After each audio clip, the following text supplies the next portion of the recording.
जैसे राजा भागीरथ गंगा नदी लाए, वैसे गंगा सिंह क्या लेके आए। हुआ क्या था, छपनिया अकाल पड़ा था। छपनिया काल में भयंकर लोग मरे थे, है ना, बड़ा नुकसान हुआ था छपनिया काल में। गांव में अभी भी छपनिया काल की कहानियां सुनाते हैं तो गांव वाले कहते हैं कि भाई रे मिनख मरे थे आधे, न पशु मरे थे सारे।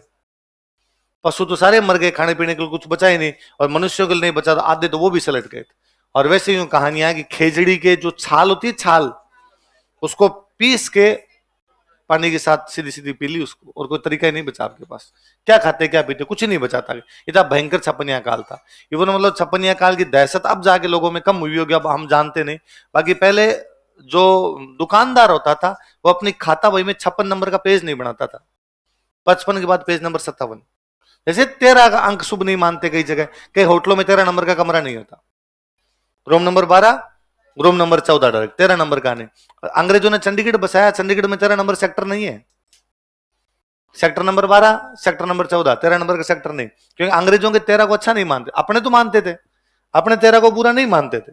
अंग्रेजों अपने 13 होती है, धनतेरस, शिवरात्रि को 13 आती है। अपने तो ऐसा था ही नहीं कुछ, अंग्रेजों के था तो वो करते।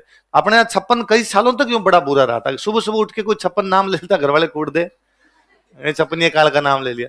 56 को इज्जत दिलाई मोदी जी ने। जब मोदी जी ने कहना शुरू किया कि भाई और बहनों मेरा सीना, तो जाके 56 को इज्जत मिली बेचारे को थोड़ी बहुत कोई। तो अब 56 काल पड़ा, लोग मरे, तो भाई क्या किया जाए, ऐसी स्थिति दोबारा कभी आ जाएगी तो उसके लिए क्या किया जाए। तो कहा भाई अपने पास अनाज होना चाहिए। अकाल में अनाज नहीं होता है, अनाज कहां से होगा, खेतों से। खेतों में अनाज कब होगा, जब बारिश आएगी। बारिश नहीं होती तभी तो अकाल पड़ता है। तो कहा बारिश का क्या भरोसा, राम जी आए तो आए और नहीं आए तो नहीं आए। तो नहर लेके आते हैं, नहर से लाते हैं। नहर लाए कहां से, नहर आती है नदी से, नदी तो है ही नहीं बीकानेर में पूरे में, तो नहर निकालेंगे कहां से।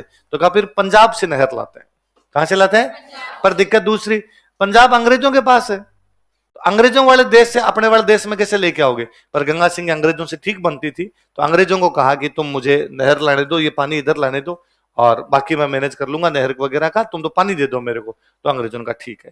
तो वहां से फिरोजपुर हेड नाम की जगह है, वहां से सतलज का पानी इधर मोड़ा था अपनी तरफ, और ये लेके आए थे।